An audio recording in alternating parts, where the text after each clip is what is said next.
करने जा रहे हो केसीएल। क्या है करंट किरचॉफ करंट लॉ। अब सुनो किरचॉफ करंट लॉ होता क्या है। किरचॉफ करंट लॉ ये कहता है कि किसी भी जंक्शन पे, जंक्शन है बिंदु दिख रहा है, हम तुम लोगों को कैसे बताएं, सर्किट में किसी भी जंक्शन पे आने वाली धारा का योग उस बिंदु से जाने वाली धारा के योग के बराबर होती है, या ये कहते हो कि उस जंक्शन पे सारे धाराओं का बीजगणितीय योग होता है। अब हम देखेंगे कि जब सप्लाई दिए थे तो धारा कितना आया, और धारा को कहाँ से नापोगे, अभी जैसे पूछेंगे देखना बताएगा नहीं। तो धारा को किससे नापोगे, धारा को नापने का यंत्र कौन सा है, मीटर है। तो सबसे पहले इसको हम सप्लाई देंगे। सप्लाई जैसे कि एज यूजुअल अभी ओम्स लॉ में देखे हो वैसे ही सप्लाई देंगे। देखो सप्लाई में किसी को दिक्कत है, देखो ये ध्यान देना, प्लस का प्लस, माइनस माइनस से सब ध्यान देना। देखो सप्लाई में किसी को दिक्कत सप्लाई देने में नहीं। सप्लाई हमने दिया है 4 वोल्ट या 2 वोल्ट पे, चलो कर देते हैं। ये रेगुलेटर है, वोल्टेज को कम इसमें ये वाला हाँ लगा सकते हैं, अभी बताया थोड़ी देर पहले। यहाँ देखो कुछ है नहीं ना, तो दोनों तो बिंदु एक ही हुआ, ये तो बार बार बताते हैं। तो सबसे पहले देखो यहाँ से करंट आएगा, ये करंट आएगा, 2 रास्ता है कि नहीं है। इसका मतलब ये वाला जो मेन करंट है फिर जाके यहाँ मिलेगा। तो पहले हम मेन करंट नाप लें, चाहे यहाँ नाप लें चाहे यहाँ नाप लें, लेकिन यहाँ लगा है तो इसके माध्यम से नाप लेंगे। अमीटर से नाप लेंगे कि टोटल करंट कितना आया सर्किट में, यानी यहाँ से जो करंट गया है वो टोटल करंट कितना है।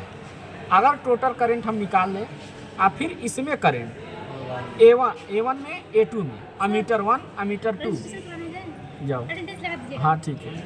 A1 मतलब अमीटर 1 अमीटर 2 का अगर दोनों का ये करंट मेन करंट के बराबर होगा तब तो हमारा सेटिस्फाइड हो जाएगा। सबसे पहले हम क्या करेंगे, मेन करंट देखेंगे, ठीक है। मेन करंट कैसे देखेंगे, देखो पहले इसको शॉर्ट करेंगे। शॉर्ट क्यों करेंगे, शॉर्ट नहीं करेंगे तो ये करंट यहाँ से आगे ही बढ़ेगा। इसको शॉर्ट करो, फिर इसको शॉर्ट करो, ये शॉर्ट हो गया। जब ये शॉर्ट हो गया तो देखो यहाँ से करंट यहाँ गया, यहाँ से करंट यहाँ गया, ये करंट आके यहाँ मिल जाएगा, यहाँ से करंट आगे बढ़ेगा। अब यहाँ से हम टोटल करंट नाप लेते हैं। यहाँ से क्या करेंगे, हम टोटल करंट नाप लेंगे।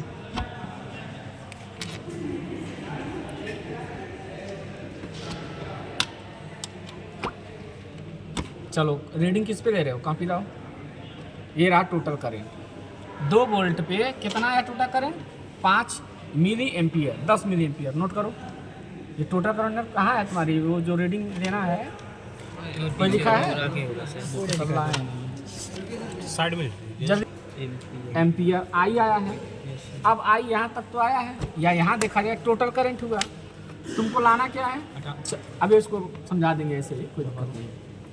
अब देखो यहाँ दो रास्ता है कि नहीं है। तो एक मान लेते हैं I1 है जो A1 नापेगा, और एक A2 है I2 है। इसका मतलब ये 10 जो आया है वो I1 प्लस I2 के बराबर होना चाहिए। अब तुमको इस सिग्नल में एक एक करंट नापना है, ठीक है। अगर ये बराबर आया तो ये 10 मिली एम्पियर आ गया I1 और I2, तो तुम्हारा केवल सेटिस्फाइड हुआ। अब तुमको एक एक करके नापना है। अब यही तुमको देखना है कैसे तुम नापोगे, अपना दिमाग लगाओ। ये तो टोटल करंट हम नाप दिए हैं, अब तुम बताओ कि इसका करंट नापना है। मान लो इसका करंट नापना है A1, मतलब इसमें जो A1 लगा है अमीटर 1, उसकी रीडिंग कितनी आ रही है, इस रास्ता का करंट बताएगा, ये बताएगा इस रास्ते का करंट। तो अगर देखो, अगर मान लेते हैं हम A1 हमको निकालना है, तो A1 हम क्या करेंगे, यहाँ से कनेक्ट कर देंगे, अमीटर को कनेक्ट कर दिए। हमको क्या निकालना है, A1 की रीडिंग लेनी है, मतलब अमीटर 1 की रीडिंग लेनी है। हम क्या किए, देखो अमीटर को कनेक्ट कर दिए A1 में, लेकिन यहाँ करंट शॉर्ट देखो जा ही नहीं पाएगा आगे, तो इसको हम शॉर्ट कर देंगे। इसको शॉर्ट कर दिए, चलो यहाँ शॉर्ट हो गया। ये भी तो एक है, शॉर्ट नहीं है, सारा शॉर्ट कर देंगे, बस इसको ओपन रखेंगे। मतलब यहाँ से कनेक्ट कर दिया मीटर, तो यहाँ भी शॉर्ट कर दो। देखो अभी बता नहीं रहा है, जैसे शॉर्ट करोगे थोड़ा इसमें उजाला आने दो। देखो बताया कितना आया, 5। I1 की रीडिंग कितनी आ गई, 5। I1 की रीडिंग आ गई 5 मिली एम्पियर। अब हमको I2 नापना है, तो देखो फिर वही काम करेंगे, हाई शॉर्ट रखेंगे, ये शॉर्ट रखेंगे और चेंज कर देंगे। यानी कि इसको देखो अमीटर को जहाँ हमको वैल्यू कैलकुलेट करना है वहाँ लेकर आएंगे। तो अमीटर देखो ये तुम्हारा अमीटर की सप्लाई है ना, देखो ला के इसमें लगा दें। अब इसको शॉर्ट लगा दिए। हाँ, इसको हम शॉर्ट कर देंगे ताकि करंट यहाँ मत रुकिए। करंट अपना चल रहा है, करंट आ रहा है, यहाँ पे समेशन होके जाएगा, लेकिन हमको नापना सिर्फ इसमें है, इसीलिए हम सीधे सीधे इधर कर दिए। अब इसको क्या कर दिए, शॉर्ट। देखो I2 कितना आया है, 5 आया है। तो देखो